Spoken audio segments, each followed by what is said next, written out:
Mónica García, crudos días. Buenos días, ¿qué tal? Bueno, a pesar de sus rimas y sus contundentes intervenciones, algunas muy virales en redes, hay mucha gente que aún no la conoce y lo hemos comprobado en círculos cercanos. ¿Es difícil conseguir el foco cuando está Ayuso enfrente? Bueno, es difícil. Yo confío y creo en el trabajo diario, en el trabajo que hemos estado haciendo, lo decíais, ¿no?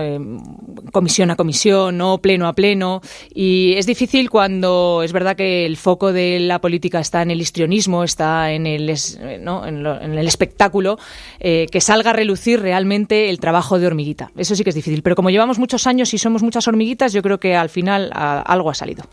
Usted ha dicho que Ayuso es la peor presidenta en el peor momento. ¿Por qué, sin embargo, las encuestas la dan de ganadora? ¿Están fallando como oposición? A ver, yo creo que la pandemia ha demostrado que la señora Ayuso no debe gobernarnos, ¿no? Su responsabilidad no debe ser, o sea, no debemos poner el foco político en una persona como Ayuso, que ha priorizado constantemente la confrontación, la polarización, que ha priorizado su propia, ¿no? Su propia persona, su propio partido, que no ha estado preocupada por los madrileños cuando estábamos en plena pandemia, que no ha dado ayudas. Creo que la señora Ayuso no se merece. Sin embargo, en las encuestas apuntan que va a ganar. Sin embargo, utiliza una estrategia que creo que es una estrategia trampista, en lo que a Trump se refiere y en lo que al señor Trump, bueno, que tiene sus réditos y que creo que es una de las cosas que nos jugamos también el 4 de mayo, ¿no? Que estas estrategias trampistas de bulos, de confrontación, de polarización, de política fake, ¿no? No sea la que al final la que sea la ganadora. ¿Y por qué no consiguen ustedes como oposición focalizar en esa farsa del discurso de Ayuso? Bueno, yo creo que nosotros lo hemos puesto muy de manifiesto, ¿no? En la parte de oposición que hemos hecho, hemos puesto muy de manifiesto todas las políticas, todas las mentiras, las promesas incumplidas, todos los sobrecostes, lo hemos llevado a la Fiscalía, lo hemos llevado a las comisiones. Quiero decir, creo que no hemos dejado nada por resaltar y nada por denunciar, ¿no? Pero, insisto, en un momento de política de clic, ¿no? En un momento en el que los bulos, las mentiras tienen el mismo peso o cotizan lo mismo que el rigor y la buena profesionalidad política, pues es verdad que, bueno, pues que tiene su campo, ¿no? Este tipo de estrategia política. ¿Y cómo se le hace frente a eso? ¿Cómo consigue uno que hablen de las propuestas y de los argumentos frente al ruido y la estridencia? Pues es que lo que no, por lo menos lo que yo no estoy, no estoy dispuesta es a ponerme a esa altura, ¿no? Creo que la lex artis política, ¿no? La misma manera de hacer política, hay una forma tramposa, es como un partido de tenis en el que uno hace trampas, o una partida de ajedrez en la que uno se salta las normas, ¿no? Pues es difícil, ¿no? Es difícil hacerle frente a la trampa, a la mentira y al bulo. Pero yo sigo confiando en que al final, y mucho más después de una pandemia en la que hemos sentido en las carnes la vulnerabilidad, hemos sentido en las carnes realmente lo que es lo importante, lo que es lo que nos estamos jugando en el futuro, en el porvenir, confío en que al final el tipo de política que viene a solucionar las cosas de la gente sea la que impere. Pero seamos realistas. Las encuestas y el histórico de la derecha en los últimos años nos dicen que si la derecha se moviliza, la derecha gana, porque Madrid es fundamentalmente conservadora. ¿Cómo se le puede dar la vuelta a eso? Bueno, yo creo que una de las claves, claramente, es la movilización del bloque progresista, la movilización del bloque que realmente considera que necesitamos un gobierno decente. Ya no solo del bloque progresista, sino de todos aquellos que están hartos de que Madrid sea sinónimo de corrupción, sinónimo de escándalo, sinónimo de confrontación, que vayamos siempre en contra de la evidencia científica, que Madrid siempre esté dando la nota, ¿no? Que todos aquellos que deseen que Madrid sea sinónimo de otra cosa, ¿no? Que no sea lo que estamos viendo desde hace un año con la señora Ayuso, desde hace 2 años con la señora Ayuso y 25 años del Partido Popular, ¿no? Y es que ahora nos añaden un ingrediente más, que creo que en tu introducción ha quedado perfectamente claro, que son todas las políticas xenófobas, todas las políticas misóginas, todas las políticas de, bueno, pues de eso, ¿no? De Vox, básicamente, ¿no? Que nos traen una carta de representación de todo un retroceso de nuestra sociedad. Frente a esos retrocesos, usted ha sido muy beligerante en la Asamblea contra Ayuso. Porque usted tiene un día que elegir finalmente qué le puede más, si el alma activista o el alma sanitaria. Nos han impedido abrir 24 camas de UCI mientras por detrás ustedes estaban contratando con la privada. Señora, la curva en la Comunidad de Madrid es exactamente igual, es el reflejo de la curva de su boca. ¿Por qué Ayuso no debe ser presidenta de la Comunidad de Madrid nuevamente? Ayuso no debe ser presidenta de la Comunidad de Madrid por su irresponsabilidad. Ayuso no puede ser presidenta de la Comunidad de Madrid porque viene de la mano de Vox, porque viene de la mano de lo peor de nuestra historia y lo peor de la historia de Europa. Ayuso no debe ser presidenta de la Comunidad de Madrid porque solo piensa en Ayuso, no le interesan los madrileños y las madrileñas. Ayuso no debe ser presidenta de la Comunidad de Madrid porque está más interesada en los turistas de borrachera y en los turistas COVID de la Comunidad de Madrid, en que Madrid rompa su convivencia, ¿no?, a cambio de que vengan los turistas y que Madrid sea como la rave, ¿no?, o la fiesta de Europa, que de estar vacunando a los mayores y a los dependientes, a los cuales todavía, por cierto, no ha vacunado. Ayuso no debe ser presidenta de Madrid porque nos merecemos mucho más y porque tenemos un talento, somos una comunidad rica que está desaprovechado. Está desaprovechado, solo está aprovechado para las campañas publicitarias de la señora Ayuso y para su propio ego y su propia hoja de ruta, que no es muy diferente de la de anterior de la pandemia, lo cual es bastante dramático, ¿no? Vamos a intentar desgranar todo eso que acaba usted de decir a lo largo de esta entrevista, pero para hacer frente a alguien que consigue tanto foco como Ayuso, ¿no hubiera sido una buena idea unirse a Pablo Iglesias, que también tiene mucha repercusión y foco? Bueno, yo creo que fuimos claros y fuimos honestos, ¿no? Creo que nosotros como Más Madrid, que llevamos 2 años trabajando de manera muy intensa en todos los aspectos, insisto, tanto hemos ido a la Fiscalía como hemos dado la batalla en el Pleno, como hemos denunciado todas las irregularidades, creo que nos merecemos nuestro espacio político. Y creo que además que ese ensanchamiento del bloque progresista creo que nos va a beneficiar a la hora de hacerle frente a la señora Ayuso. Y en ese ensanchamiento además creo que hay por parte de varios la motivación para entendernos y la motivación para que después del 4 de mayo lo que salga de la Puerta del Sol, lo que no estemos dispuestos de ninguna manera incondicional es que la señora Ayuso, la señora Monasterio y sus políticas retrógradas salgan. En su respuesta a Iglesias le reprochó que fuera una propuesta caprichosa. Madrid no es una serie de Netflix que haya empezado el pasado miércoles con la convocatoria de elecciones. Llevo mucho tiempo trabajando en Madrid. He dado la cara en los momentos más complicados. ¿Cree que fue una propuesta machista? Pandemia, aquí viene el hombre a rescatar. Y ante lo más duro de la pandemia. Bueno, yo creo que, insisto, creo que no me pareció un buen gesto, no me pareció una buena manera. Ahora bien, ¿por? Bueno, creo que las cosas se hacen de otra manera. Pero... Que se lo hubieran anunciado antes, quiere decir. Bueno, de otra manera. Creo que nosotros reivindico el derecho a tener el espacio político que tenemos, que nos hemos trabajado día a día, nos hemos trabajado pleno a pleno, nos hemos trabajado por las calles, hemos ido a los centros de salud. Creo que somos una opción política madrileña, netamente madrileña, que trabajamos por y por los madrileños, que no tenemos ningún interés en ningún otro sitio, que no utilizamos Madrid como moneda de cambio de ninguna otra cosa. Y creo que no solo nos merecemos ese espacio, sino que yo también creo que me merezco, ¿no? Porque el derecho a afear, ¿no?, un poco la manera en la que me fue presentada la opción, ¿no?, la opción política. Para quien no haya visto el vídeo, ¿por qué le ha dicho que no a Iglesias? Bueno, pues porque creo que realmente las 3 fuerzas políticas ensanchamos mucho más el bloque progresista. Creo que tenemos más opciones. Creo que una vez que tenemos claro que el objetivo es la señora Ayuso y creo que tenemos claro que el objetivo es darle la vuelta completa a las políticas de la Comunidad de Madrid, creo que somos mucho más útiles y somos mucho más amplios si vamos en 3 formaciones. Es verdad, aquí lo hemos explicado, que el voto en Madrid, en la comunidad, es muy proporcional. En eso tendría la razón, pero hay quien todavía recuerda que la estrategia de Más Madrid en las anteriores elecciones es lo que rompió a la izquierda y que eso perjudicó al progresismo de la comunidad. ¿Está usted de acuerdo? No, yo creo que no estoy de acuerdo. Yo creo que los números no avalan esa teoría y creo que además se ha visto cómo entre las 3 fuerzas políticas hemos abarcado diferentes, de alguna manera, nichos de electorado, que somos capaces de entendernos, lo hemos demostrado en la Asamblea de Madrid, y no solo somos capaces de entendernos, sino que somos capaces de ensancharnos. El principal enemigo que tenemos para echar a la señora Ayuso es la abstención, es el conformismo, es el pensar que no hay alternativa, es pues la normalización, ¿no?, de la que estabas hablando. Hemos normalizado que aquí tiene que gobernar un partido corrupto, que además si viene de la mano y viene de Vox, pues no pasa nada, es lo normal, ¿no? Lo hemos normalizado y creo que a través de nuestro ensanchamiento creo que somos más fuertes haciéndole frente. ¿Le parece que Pablo Iglesias Iglesias ha tomado una buena decisión al presentarse? A ver, nosotros estábamos preocupados, y lo hemos dicho muchas veces, ¿no?, por ese 5% en el que no estaba Unidas Podemos, estaba ahí un poco en el límite, y creo que... De no tener representación, quiere decir. De no tener representación, que es lo que nos pasó en el año 2015, ¿no?, que ese es el principal problema de la circunscripción de Madrid. Y creo que Pablo Iglesias ha venido a solventar ese problema. Pero ¿puede tener un efecto rebote en la derecha? Es decir, ¿puede movilizar más a la derecha?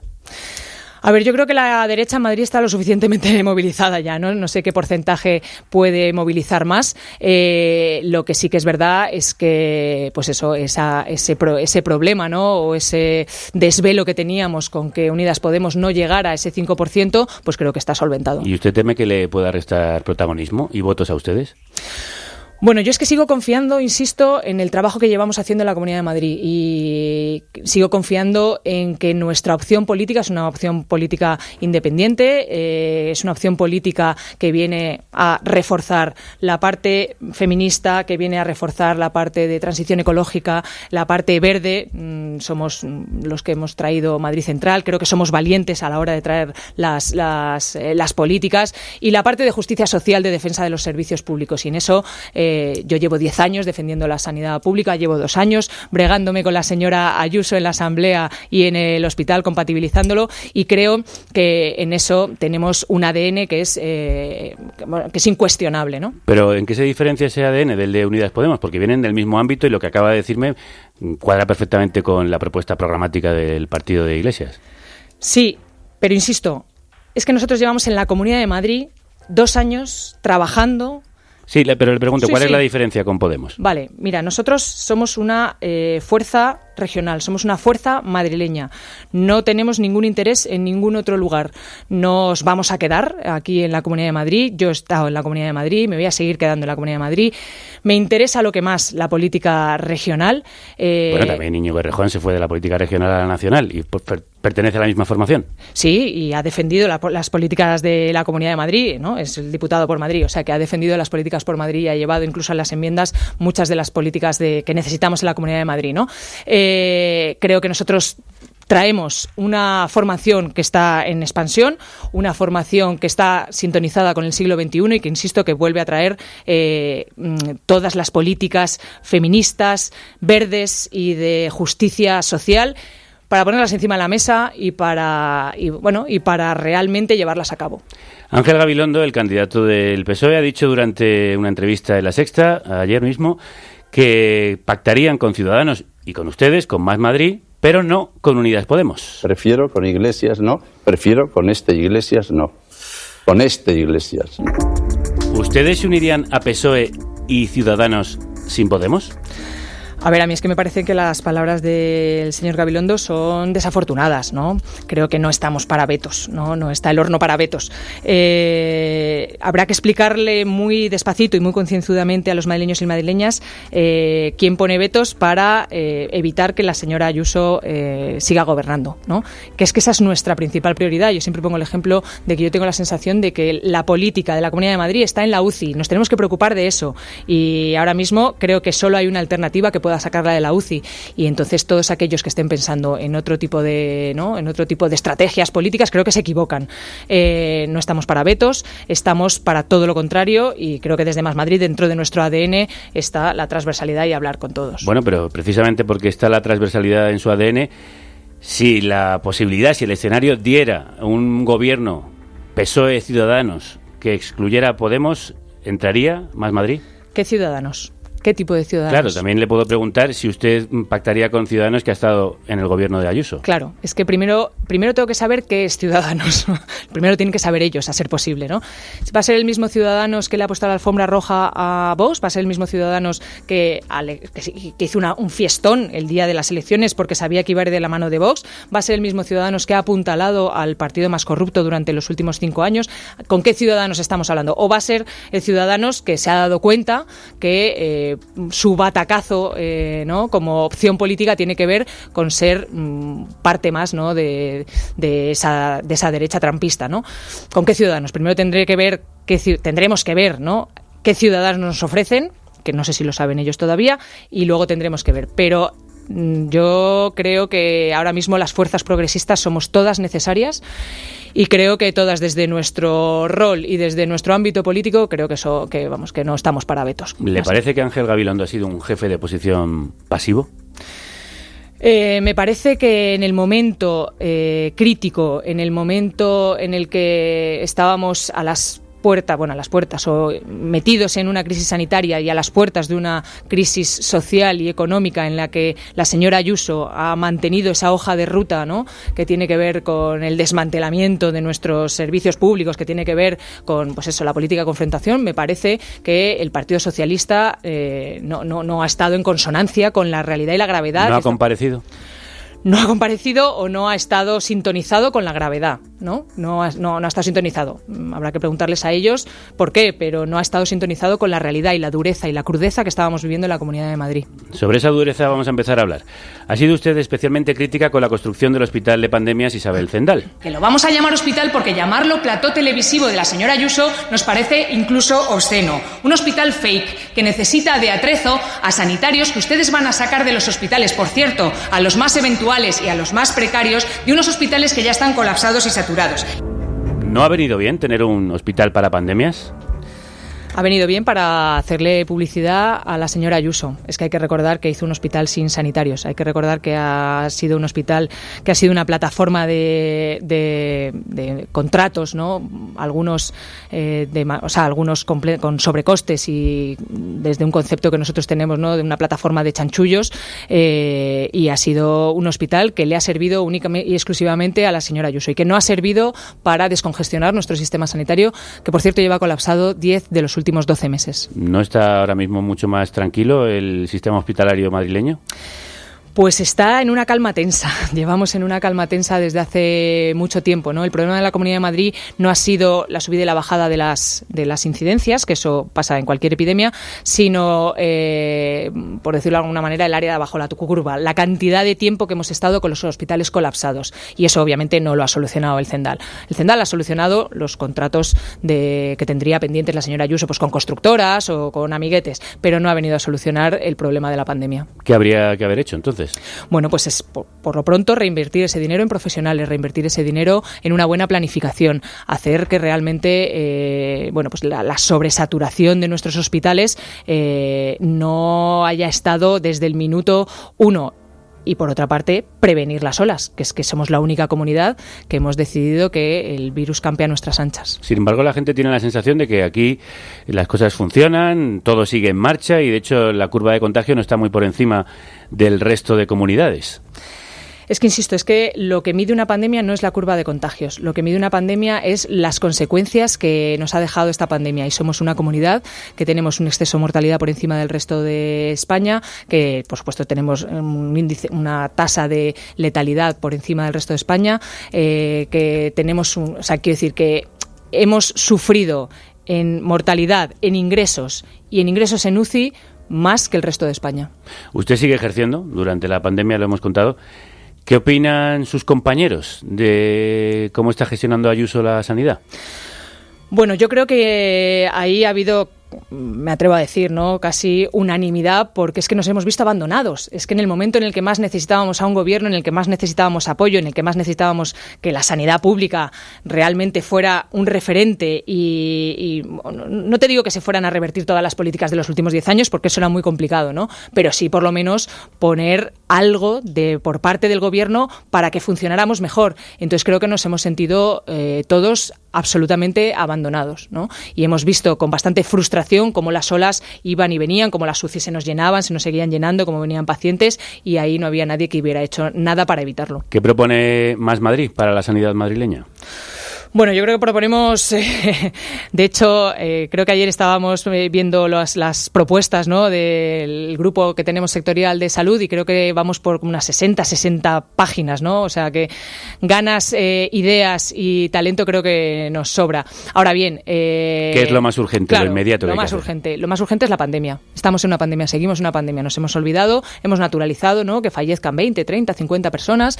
No tenemos un plan de vacunación que realmente esté dando respuesta a a la realidad de la Comunidad de Madrid. Necesitamos darle la vuelta al concepto que tenemos de lo que es un sistema sanitario. No es un plato de televisión ni tampoco es una plataforma de contratos ni de chanchullos. Es un lugar donde se cura a la gente y o pones a la gente en el centro o pones a los pacientes en el centro o obviamente distorsionas todo el sistema. Hay que revertir privatizaciones, hay que asumir que hay corrupción dentro de la sanidad, hay que cuidar nuestra atención primaria, hay que cuidar nuestra salud mental. Ayer tuvimos una reunión con la gente de salud mental y obviamente es una de las partes más abandonadas y ahora mismo más castigadas por parte de la pandemia. Hay que hacer tantas cosas y tenemos tan poco tiempo que es urgente que la señora Ayuso salga cuanto antes. Nosotros también tenemos poco tiempo, así que voy a seguir avanzando con otras propuestas. Para arruinar aún más a la hostelería en España, conmigo que no cuenten. No pueden pagarlo justos por pecadores. ¿El aperturismo de Ayuso no cree que ha ayudado a la hostelería? El aperturismo de Ayuso lo que nos ha llevado es a tener los peores indicadores sanitarios y malos indicadores económicos. Eso se puede ver en las tasas de paro, en el descenso del PIB. Quiero decir, el PIB ha descendido en la Comunidad de Madrid un poquito menos que en el resto de Europa. Bueno, pero de Europa, de España, perdón. Pero igual ese poquito menos para los hosteleros de aquí. Bueno, 0,5%. No, los hosteleros lo que necesitaban eran ayudas. El sector de la cultura lo que necesitaba era ayudas. Porque obviamente la pandemia es muy difícil de compaginar con una serie de espacios donde hay movilidad, contacto y contagios, ¿vale? Entonces, en los sitios donde había más riesgo de movilidad, contacto y contagios, lo que había era que haber dado ayudas. Hay otros sitios que se han podido recuperar, ¿no?, después de la primera ola, pero necesitaba ayudas, que es justo lo que la señora Ayuso no ha dado. Si ustedes gobernaran, ¿cerrarían más la hostelería? No, yo creo que hay que adaptarse a las condiciones epidemiológicas. Yo creo que hay que, igual que cuando das un antibiótico, creo que las medidas hay que tomarlas pronto y hay que tomarlas contundentes en el momento en el que se necesitan, como han hecho otras comunidades. Hay ejemplos, por ejemplo, en Tenerife y en otras comunidades donde poniendo las medidas pronto y contundentes se logra controlar la movilidad. Y luego insisto que la hostelería lo que tiene es un problema en el que nadie la ha ayudado, nadie le ha echado una mano. Antes lo decía, Madrid se ha convertido en el lugar de las fiestas ilegales, muchas de ellas de extranjeros que vienen aquí por la falta de restricciones. ¿Qué haría usted para evitarlas? Bueno, lo primero creo que es obvio que la señora Ayuso ha priorizado, ¿no?, este turismo de borrachera, ¿no?, este turismo de inconvivencia, este turismo que está mermando a nuestra sociedad, mientras le estamos pidiendo a los madrileños y madrileñas que no vayan a ver a sus abuelos, ¿no?, que no se reúnan en casa. Resulta que en el piso de al lado tienen una fiesta en la que, ¿no?, pues en ese concepto de libertad que ha promovido la señora Ayuso y en ese concepto de sálvese quien pueda, pues se ha convertido en el after, ¿no?, de toda Europa. ¿Y a eso cómo se le pone freno? Bueno, primero, no haciendo un efecto llamada de aquí en Madrid es donde se puede venir uno a emborrachar, porque aquí no tenemos ni leyes ni límites, ¿no? Eso es lo primero, ¿no? Porque ¿por qué vienen a Madrid y no van al resto de España? Obviamente hay un efecto llamada de la señora Ayuso diciendo, vengan aquí, que aquí la libertad la medimos en el número de cubatas que te puedes tomar, ¿no?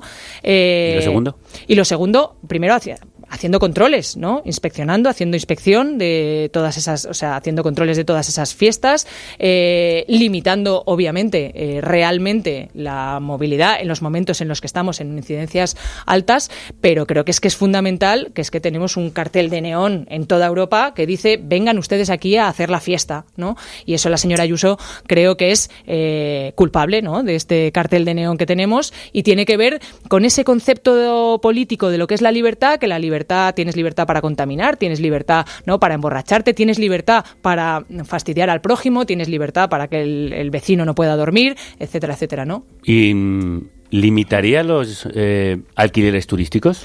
A ver, yo creo que son un problema, ¿no? Creo que es evidente que son un problema los alquileres turísticos, ahora en este caso con este turismo de borrachera, pero desde que han aparecido, su falta de regulación lo que nos ha hecho, por un lado, es que tengamos una vivienda más precaria, que no tengamos acceso a la vivienda, que los precios de los alquileres se hayan elevado, que las familias no tengamos acceso a poder vivir en el centro de Madrid o a tener disposición, ¿no?, de los alquileres en la Comunidad de Madrid.